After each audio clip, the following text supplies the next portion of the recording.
মাসিমণি। বড় হওয়ার পর একটা জিনিস বুঝেছি, বন্ধুর সংখ্যা নয়, পাশে থেকে যাওয়া মানুষগুলোর সংখ্যাই আসল। আমারও জীবনে এমন ৪-৫ জন খুব স্পেশাল মানুষ আছে যাদের সাথে আমি শৈশব কাটিয়েছি।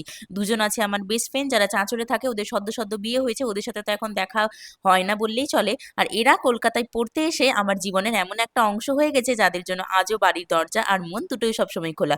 তবে আরো একজন আছে যে অন্য কারণে আসতে পারেনি, কিন্তু কিছুদিন পরে সে আমার সাথে দেখা করতে অবশ্যই আসবে।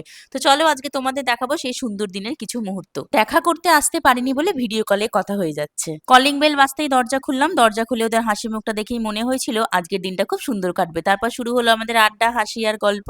ওরা আসবে বলে আমি নিজের হাতেই রান্না করেছিলাম। শুরুতেই স্টার্টারে ছিল চিকেন পাকোড়া আর ঠান্ডা স্প্রাইট, আর তারপর আস্তে আস্তে পরিবেশন করলাম গরম ভাত, ডাল, ঢেঁড়স ভাজা, মাংস, চাটনি আর শেষে মিষ্টি। খাওয়ার চেয়ে বেশি তৃপ্তি হচ্ছিল ওদের আনন্দ করে খেতে দেখে। কিছু সম্পর্কের কোনো নাম লাগে না, কিন্তু সেই সম্পর্কগুলোই সারা জীবন মনে থেকে যায়। জীবনে সবাই কি শেষ পর্যন্ত থাকে? সময়ের সাথে অনেক সম্পর্ক বদলে যায়, কিন্তু কিছু মানুষ থাকে যারা দূরে থাকলেও মনের খুব কাছেই থাকে। খাওয়া দাওয়া শেষ হওয়ার পর আমরা সবাই মিলে ১ কাপ চা আর বিস্কুট নিয়ে আবার গল্পে মেতে উঠলাম। বাবুকে নিয়ে ওরা অনেকক্ষণ খেললো, আদর করলো।